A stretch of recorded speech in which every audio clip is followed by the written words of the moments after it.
प्राचीन family channel के सभी दर्शकों को ज्येष्ठ माह की अमावस्या तिथि यानी कि वट सावित्री पूजा की हार्दिक शुभकामनाएं एवं बधाई।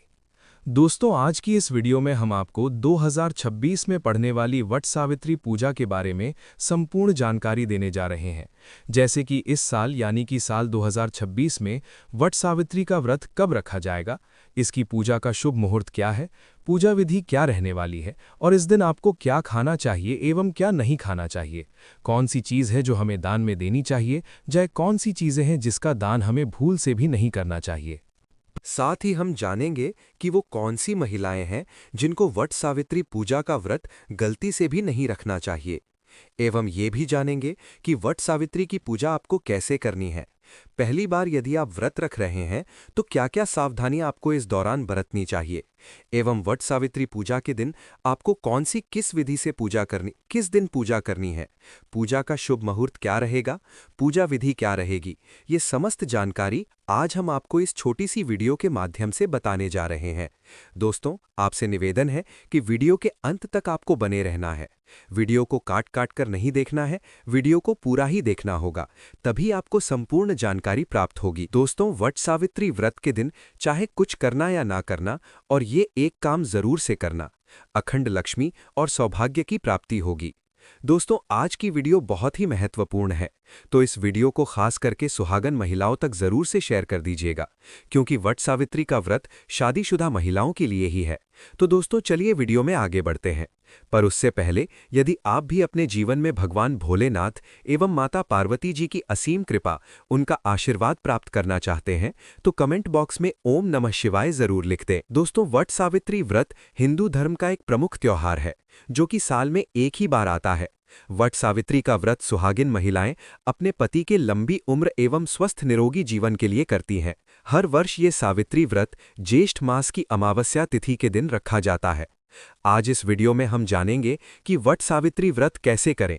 नहाए खाए से लेकर पारण तक की संपूर्ण जानकारी आपको सिर्फ इसी वीडियो के माध्यम से प्राप्त हो जाएंगी। साथ ही हम आपको शास्त्रों के अनुसार पति की कुशलता के लिए इस दिन कौन सा श्रृंगार आपको करना चाहिए, ये भी आपको बताएंगे। साथ ही हम जानेंगे। तो दोस्तों, पंचांग के मुताबिक वट सावित्री व्रत ज्येष्ठ मास की अमावस्या तिथि पर रखा जाता है। इस साल ज्येष्ठ माह की अमावस्या तिथि की शुरुआत 16 मई 2026 को दिन में 12:11 पर हो रही है। इसका समापन अगले दिन यानी 17 मई 2026 को सुबह 8:31 पर होगा।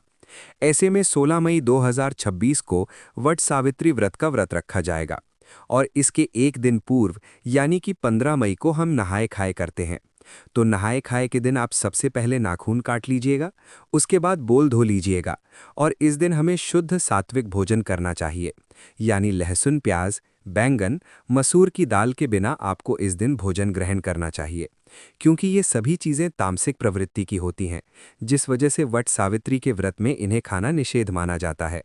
साथ ही आप इसी दिन अपने दोनों हाथों में मेहंदी ज़रूर लगा लें, क्योंकि देखिए दोस्तों, मेहंदी और महावर सुहागिन स्त्रियों की शान होती है।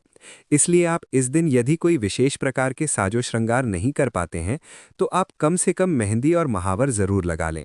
और अगर आपके घर में वट सावित्री व्रत के दिन ठेकुआ बनाने की परंपरा है तो आप ठेकुआ भी नहाए खाए के दिन ही बना लें। और उसके अगले दिन हम व्रत रखेंगे, तो व्रत के दिन आप लोग सुबह जल्दी उठ जाइएगा। सुबह जल्दी उठकर आप स्नान कर लीजिएगा और इस दिन हमें लाल पीला वस्त्र पहनकर ही पूजा करनी चाहिए। तो आपके पास नई साड़ी है तो आप लोग नई साड़ी पहन लीजिएगा, या आप अगर शादी का जो भी साड़ी है पहनना चाहती हैं तो वो भी पहन सकती हैं। और चूड़ी आप लोग एक डब्बा या लेठी नया ज़रूर खरीद लीजिएगा। साड़ी आप पहने हुआ भी पहन सकती हैं, लेकिन चूड़ियाँ आप अपने लिए एक नया ज़रूर से ले लीजिएगा। और उस दिन 16 श्रृंगार किया जाता है, तो आप अपना सिंदूर से मांग भर लेना है और गले में मंगलसूत्र पहन लें।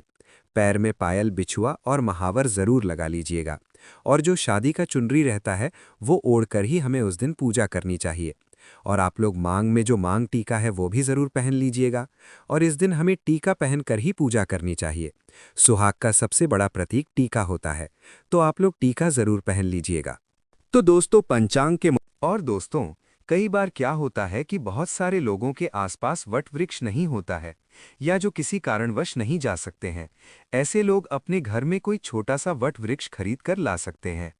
या वृक्ष की टहनियों को भी लाकर उनकी विधिवत पूजा कर सकते हैं। लेकिन वृक्ष के पास जाकर पूजा करना अधिक पुण्यकारी होता है, इसलिए जब तक बहुत जरूरी ना हो तब तक घर में पूजा ना करें। लेकिन दोस्तों ध्यान रखिएगा, वट सावित्री पूजा के दिन कभी भी हमें बरगद की टहनी नहीं तोड़नी चाहिए। तो आप लोग एक दिन पहले ही बरगद यानी कि वट वृक्ष की टहनियां मंगवाकर रख लीजिएगा और 16 मई की पूजा में उसी टहनी का इस्तेमाल आप कर लें। इस पूजा में गौरी गणेश का सबसे पहले पूजन किया जाता है, उसके बाद ही हम वट वृक्ष की पूजन करते हैं। और आप गौरी माता हल्दी से बना लीजिएगा और सुपारी में कलावा लपेटकर गणेश जी बना लीजिएगा। अब आप एक लाल कपड़ा ले लीजिएगा, उसके बाद ही पूजन करते हैं। फिर चावल के आटे में थोड़ा सा हल्दी मिक्स करके हमें अपन बना लेना चाहिए वट वृक्ष में लगाने के लिए। और श्रृंगार की सामग्री भी चढ़ाई जाती है, तो आप अपने लिए भी चढ़ा लीजिएगा और कुछ श्रृंगार की सामग्री हमें दान भी करनी चाहिए। और इस दिन जो भी सीजन फल है वही प्रसाद में चढ़ाया जाता है, जैसे कि तरबूज, खरबूज, पपीता, अंगूर, आम, जो कुछ भी आपके उधर मौसमी फल अभी उपलब्ध हो उस फल को आप जरूर चढ़ाएं। और फिर वट वृक्ष को आपको हवा जरूर करना है, यानी कि आप बांस से निर्मित पंखे से वट वृक्ष जी को हवा जरूर कर दें। एक पंखा से आप अपने पति को हवा करती हैं और दूसरा पंखा दान किया जाता है, तो 2 पंखे की जरूरत होती है। और पूजा पाठ करने के बाद हम परिक्रमा करते हैं। तो परिक्रमा करने के लिए आपके पास अगर कच्चा सूत है तो वो ले लीजिएगा, अगर कच्चा सूत नहीं है तो आप मौली धागा से भी परिक्रमा कर सकते हैं। और नियम तो है 108 परिक्रमा हमें करनी चाहिए। अगर 108 आप करने में सक्षम हैं तो 108 कीजिएगा। और दोस्तों, कई बार क्या होता है कि बहुत सारे लोगों नहीं तो आप अपनी शक्ति अनुसार 11 बार, 21 बार या 51 बार भी परिक्रमा कर सकते हैं। और परिक्रमा करते समय आप लोग ध्यान दीजिएगा, अगर आपका धागा मान लीजिए खत्म हो जाए, फिर भी आपको परिक्रमा रोकना नहीं है। धागा खत्म हो जाए तो आप वहीं परिक्रमा करते रहें। और परिक्रमा करने के लिए आप अपने हाथ में चना ले लीजिएगा और 1 पैकेट हमें सिंदूर ले लेना है। चना गिनकर रख लीजिएगा, क्योंकि परिक्रमा करते समय हम भूल जाते हैं कि हम कितनी बार परिक्रमा किए हैं। इसीलिए आप लोग चना ले लीजिएगा और सिंदूर ले लीजिएगा बट वृक्ष में लगाने के लिए। और सुहाग की सामग्री हमें ज़रूर चढ़ाना चाहिए, तो आप सुहाग की सामग्री में चूड़ी, सिंदूर, बिंदी ये भी चढ़ा सकते हैं। और मान लीजिए 16 श्रृंगार की सामग्री चढ़ाना चाहते हैं तो वो भी चढ़ा सकते हैं। और कुछ ना कुछ आप लोग दान करने के लिए भी ज़रूर चढ़ाइएगा। आपको पूजा कर लेनी है। पूजा करने के बाद इस दिन पति पूजन भी किया जाता है, तो आप लोग जब पूजा कर लीजिएगा, घर आइएगा, उसके बाद आप लोग पति का पूजन कीजिएगा। सबसे पहले पति को जल से पैर धोया जाता है, उसके बाद हम पंख से हवा करते हैं, टीका लगाते हैं और उनके हाथ में कलावा बांधते हैं। और जो भोग प्रसाद हम लाते हैं वो हम पति को खिलाते हैं। तो पति पूजन हमें ज़रूर करना चाहिए। और पति पूजन करने के बाद अभी आप चाहे जो शरबत ये ले सकते हैं। इस व्रत में सिर्फ नमक नहीं खाया जाता है, आप मीठा भोजन कर सकते हैं। तो आप लोग पूजा करने के बाद जो कुछ भी खाना चाहते हैं वो खाइएगा। और शाम में सूर्यास्त होने से पहले ही आप मीठा भोजन कर लीजिएगा। सूर्यास्त होने के बाद हमें कुछ भी नहीं खाना चाहिए। और व्रत का पारण हम अगले दिन। और इस बार वट सावित्री व्रत 16वें दिन शनिवार को है और नहाए खाएं 17वें दिन रविवार को है और व्रत का पारण हम दिन मंगलवार को करेंगे। और जो लोग पहली बार वट सावित्री व्रत करना चाहती हैं वो कर सकती हैं। इस बार कोई मलमास अधिक मास नहीं है, तो अगर आप लोग व्रत उठाना चाहते हैं तो आप लोग व्रत ज़रूर उठा लीजिएगा। और पूजा करने के बाद वहाँ पर जितनी भी सुहागन महिलाएं हैं उनके मांग में हमें सिंदूर लगा देना चाहिए और आप लोग प्रसाद ज़रूर दीजिएगा। दोस्तों, आप साधारण तरीके से भी पूजा कर सकते हैं। इस दिन पूजा के लिए आपको सबसे पहले पूजा के दिन टोकरी में रेत भरकर ब्रह्मा की मूर्ति स्थापित करें तथा वहाँ पर परसों में सावित्री की मूर्ति स्थापित करनी चाहिए। दूसरी टोकरी में सत्यवान सावित्री की मूर्ति स्थापित करें। दोनों टोकरियों को वटवृक्ष के नीचे रखें। सबसे पहले ब्रह्मा सावित्री की पूजा करें, फिर सत्यवान और सावित्री की पूजा करें। इसके बाद वटवृक्ष को पानी दें, जल, फूल, मूली, होली, कच्चा दूध, चना, गुड़ तथा धूप दीप से पूजा करें। जल चढ़कर वृक्ष के चारों ओर कच्चा धागा लपेटकर 3 बार परिक्रमा करें। बट के पत्तों की माला पहनकर कथा का श्रवण करें। पूजन सामग्री में प्रयोग की जाने वाली वस्तुएं ध्यान से जानें। दोस्तों, सावित्री सत्यवान की मूर्तियां बांस का पंखा, लाल कलावा, धूप दीप, फल, पुष्प, होली, सुहाग का सामान, पूर्णिया, बरगद का फल, जल से भरा कलश। शास्त्रों के अनुसार बरगद के वृक्ष के तने में भगवान विष्णु, जड़ों में ब्रह्मा और शाखाओं में भगवान शिव का वास है। इस वृक्ष में कई सारी शाखाएं नीचे की ओर रहती हैं, जिन्हें देवी सावित्री का रूप माना जाता है। इसलिए मानता है कि इस वृक्ष की पूजा करने से भगवान का आशीर्वाद प्राप्त होता है और मनोकामनाएं पूरी होती हैं। संतान प्राप्ति के लिए इस वृक्ष की पूजा करना लाभकारी माना जाता है। मानता है कि जेठ मास की अमावस्या तिथि के दिन वट वृक्ष की छांव में देवी सावित्री ने अपने पति की पूर्ण जीवित किया था। वृक्ष की पूजा की जाने लगी। हिंदू धर्म में जिस तरह से पीपल के वृक्ष को भगवान विष्णु का प्रतीक माना जाता है, इस तरह बरगद के पेड़ को भगवान शिव का प्रतीक माना जाता है। और इस बार वट सावित्री व्रत मानता है कि तीर्थंकर रश्मिताभ नहीं, अक्षय वट के नीचे तपस्या की थी। इस स्थान को प्रयाग में रक्तदेव तपस्थली नाम से भी जाना जाता है। दोस्तों, इस दिन कौन सी गलतियां भूलकर नहीं करनी चाहिए, ले जानते हैं। वट सावित्री के व्रत में ऐसी कौन सी 3 चीज हैं जिसे सावित्री माता को नहीं चढ़ाना चाहिए तथा पूजा में इन चीजों को शामिल नहीं करना चाहिए, नहीं तो आपका व्रत टूट जाएगा और आपको पाप लग जाएगा। दोस्तों, ये व्रत महाराष्ट्र, यूपी, बिहार और झारखंड में इस पर्व की अहमियत बहुत ज़्यादा है। यहाँ तक कि विदेश में रहने वाली महिलाएं भी अपने पति के लिए वट सावित्री व्रत अवश्य रखती हैं। दोस्तों, आगे बढ़ने से पहले सच्चे दिल से कमेंट बॉक्स में अवश्य लिखें, जय माता सावित्री। माता सावित्री के लिए एक लाइक तो बनता है और हमारे चैनल को सब्सक्राइब करके 10 बेल आइकन को ज़रूर दबाइएगा। चलिए दोस्ता, हम जानते हैं कुछ ऐसी गलतियों के बारे में जिन्हें आपको वट सावित्री के दिन भूल कर भी नहीं करना चाहिए। वट सावित्री व्रत में काले और सफ़ेद रंग के कपड़े बिल्कुल भी ना पहने, क्योंकि काला रंग अशुभता का प्रतीक होता है, वहीं सफ़ेद रंग विधवा या शोक का प्रतीक होता है। इसलिए कम से कम वट सावित्री की पूजा के दौरान आप इन कपड़ों को ना पहने। लेकिन यदि आप किसी ऐसे पेशे में हैं, जैसे कि डॉक्टर या वकील हैं, तो आप पूजा करने के बाद सफ़ेद या काले कलर के कपड़े पहन सकते हैं, उसमें कोई भी दिक्कत नहीं है। लेकिन कोशिश करें कि पूजा के वक्त लाल, गुलाबी, कत्थी, बैंगनी इन सभी रंगों के कपड़े आप पहनें। ऐसा करने से माता आपसे अति प्रसन्न होगी और आपको अखंड सौभाग्यवती की प्राप्ति होगी। दोस्तों, इस समय जितना ज़्यादा हो सके श्रृंगार आदि का दान करें, इससे आपके पति पर कभी कोई कष्ट नहीं आएंगे। माता सावित्री प्रसन्न होती है, लेकिन याद रहे खुद का मेकअप दान ना करें, बाहर से खरीद कर ही दान करें। इससे आपके जीवन में कभी भी धन की कमी नहीं होगी। वहीं शास्त्रों के अनुसार माना जाता है कि वट सावित्री के व्रत में व्रतधारी को नमक का सेवन नहीं करना चाहिए। मानता है कि तीर्थंकर एवं घर में किसी भी व्यक्ति को मांस मदिरा का सेवन नहीं करना चाहिए एवं इस दिन पति पत्नी को आपस में दूरी बनाकर रखनी चाहिए एवं कठोर ब्रह्मचर्य का पालन करना चाहिए, क्योंकि इस दिन संबंध बनाने से न सिर्फ व्रत खंडित होता है बल्कि पति पर संकट भी आ सकता है। इसलिए आप इस बात का विशेष रूप से ध्यान रखें। इसके अलावा वट सावित्री के दिन सुहागिन महिलाओं को दिन के वक्त नहीं सोना चाहिए, क्योंकि शास्त्रों में ऐसा बताया गया है कि किसी भी व्रत को करने के बाद दिन के समय सोने से वो व्रत खंडित हो जाता है। इसलिए आप दिन के वक्त बिल्कुल भी न सोएं। साथ ही वट सावित्री के दिन आप सुबह सूर्योदय से पहले उठ जाएं एवं नित्य कर्मों से निवृत्त होने के बाद भगवान श्री सूर्य नारायण को 1 लोटे जल में लाल पुष्प और रोली डालकर जरूर अर्पित कर दें। इससे आपको भगवान श्री सूर्य नारायण जी की विशेष कृपा प्राप्त होगी। वहीं दोस्तों, अगली गलती जो आजकल की नवविवाहित महिलाएं करती हैं, वो है मांग में कम सिंदूर लगाना। दोस्तों, हमारे हिंदू धार्मिक ग्रंथों में सिंदूर को पति की लंबी आयु का प्रतीक माना जाता है। ऐसा कहा जाता है, जिस भी महिला की मांग में सिंदूर पूरी तरीके से भरा हुआ होता है, थोड़ा लंबा होता है, उस महिला का पति दीर्घायु होता है। लेकिन आजकल की महिलाएं फैशन के चलते मांग में बस थोड़ा कम सिंदूर लगाती हैं। लेकिन आपको वट सावित्री वाले दिन नाक से होकर पूरी मांग में सिंदूर लगा लेना है। शास्त्रों में वट सावित्री व्रत को अत्यंत शुभ और फलदायी व्रत माना गया है। ये व्रत सुहागिन महिलाओं द्वारा अपने पति की लंबी आयु, सुख और समृद्धि की कामना के लिए किया जाता है। इस दिन मांग में सिंदूर भरना बहुत महत्वपूर्ण होता है। कहा जाता है कि इस दिन यदि महिलाएं अपनी मांग में थोड़ा लंबा सिंदूर भरें तो इससे उनके पति की आयु बढ़ती है और माता सावित्री प्रसन्न होती हैं एवं घर। जब महिला की मांग में सिंदूर सुशोभित होता है तो वो सौभाग्यवती स्वरूप मानी जाती है। खासकर वट सावित्री और करवा चौथ जैसे व्रतों में सिंदूर को विशेष स्थान प्राप्त है।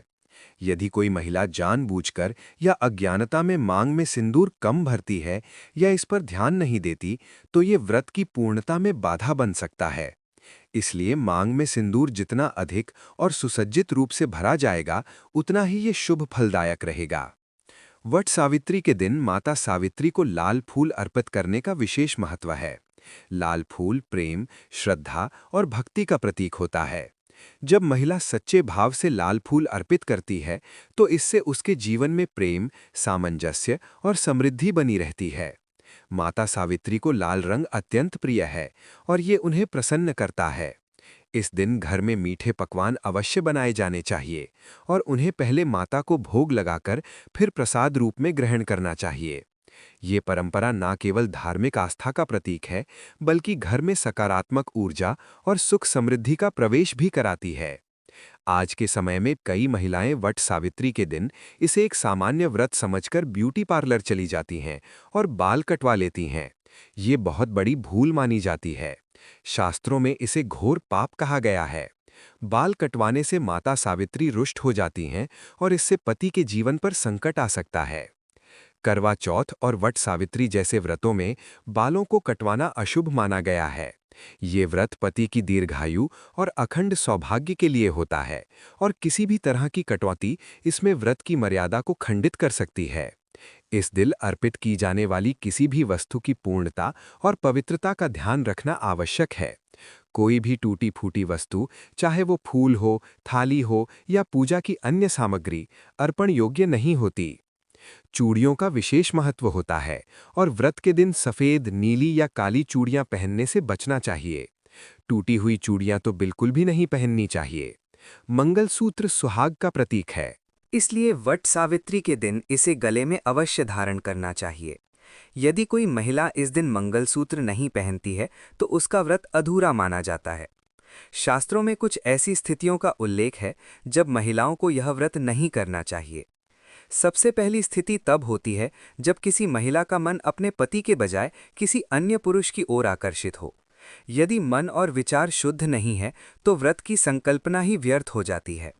आचार्य चाणक्य ने भी कहा है कि एक आदर्श जीवन साथी वही होता है जिसका मन पवित्र हो और जो केवल अपने प्रेमी से प्रेम करे। ऐसा व्यक्ति ही सच्चे रिश्ते को निभाने में सक्षम होता है। दूसरी स्थिति गर्भवती महिलाओं की होती है। हालांकि शास्त्र गर्भवती महिला को व्रत करने से मना नहीं करते, लेकिन यदि महिला कमजोर हो या उसकी तबीयत ठीक न हो, तो यह व्रत उसके और गर्भस्थ शिशु के लिए हानिकारक हो सकता है। ऐसे में डॉक्टर की सलाह लेकर ही व्रत रखने का निर्णय लेना चाहिए। तीसरी स्थिति तब होती है जब कोई महिला अपने पति के साथ 7 फेरे लिए बिना साथ रह रही हो। शास्त्रों के अनुसार वट सावित्री व्रत पति पत्नी के पवित्र बंधन के लिए है और 7 फेरे इसके लिए अनिवार्य माने गए हैं। बिना विवाह के ऐसे रिश्ते इस व्रत की पवित्रता को कलंकित करते हैं। अगर पति पत्नी के बीच लंबे समय से विवाद चल रहा हो और तलाक की स्थिति बन रही हो, तो ऐसे समय व्रत रखना अनुचित माना जाता है। वट सावित्री का व्रत प्रेम और समर्पण का प्रतीक है, इसलिए वट सावित्री के दिन इसे गले में अवश्य धारण करना चाहिए। यदि जीवन में नफरत, दूरी और तनाव ही रह गया है, तो पहले आपसी रिश्तों को सुधारें और फिर व्रत का संकल्प लें। ये व्रत हृदय की शुद्धता और निष्ठा की मांग करता है। व्रत के दिन सुहाग की किसी भी सामग्री को किसी अन्य महिला को पहनने के लिए देना अशुभ माना जाता है। आजकल महिलाएं अक्सर एक दूसरे के गहने पहन लेती हैं, लेकिन इस दिन अपनी चूड़ियां, बिछुए, मंगलसूत्र, सिंदूर जैसी चीजें किसी और को देना वर्जित है। इससे पति के जीवन पर संकट आ सकता है। व्रत के दौरान ब्रह्मचर्य का पालन करें, सात्विक भोजन करें और फलाहार करें। भूल कर भी प्याज, लहसुन या तामसिक भोजन का सेवन न करें, क्योंकि ये व्रत की पवित्रता को खंडित करता है। यदि आपने इस व्रत को सही विधि से किया, नियमों का पालन किया और माता सावित्री की सच्चे मन से पूजा की, तो निश्चित रूप से माता का आशीर्वाद आपके पति और परिवार पर बना रहेगा। ये व्रत केवल पूजा पाठ नहीं, बल्कि एक सच्चे रिश्ते की परीक्षा है। यदि आपको ये जानकारी उपयोगी लगी हो, तो इसे दूसरों के साथ अवश्य साझा करें, ताकि हर महिला इस व्रत को पूरी श्रद्धा और विधि से कर सके और उसे अखंड सौभाग्य का वरदान प्राप्त हो सके। वीडियो को लाइक करिएगा, दोस्तों को शेयर ज़रूर करिएगा, क्योंकि हम आपके लिए बहुत मेहनत से वीडियो लाते हैं। तो बस आप सबसे निवेदन है कि चैनल को सब्सक्राइब करके बेल आइकॉन को जरूर दबाइएगा, ताकि हमारी अगली ज्ञानवर्धक वीडियो आपके पास सबसे पहले पहुंचे। आपका एक लाइक और सब्सक्राइब हमारे लिए कीमती होती हैं। यदि जीवन में नफरत,